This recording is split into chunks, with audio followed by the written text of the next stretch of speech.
Hey guys, welcome back to my channel. In this video we are going to find out how to build multi-step user flows in Adalo free plan. The link to Adalo will be in the description, so make sure to check it out. First, open your browser and go to the Adalo website. Once the page loads, log into your Adalo account.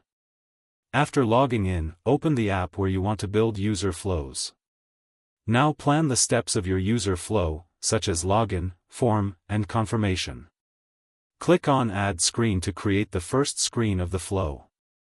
Design the screen by adding text, inputs, and buttons. Now click on the button and open the action settings. Select Link to Screen and choose the next screen in the flow. Repeat this process to create each step of the user flow.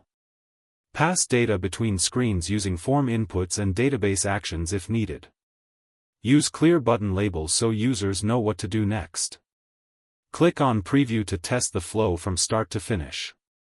Make adjustments if navigation or data is not working correctly. Once that's done, your multi-step user flow is ready.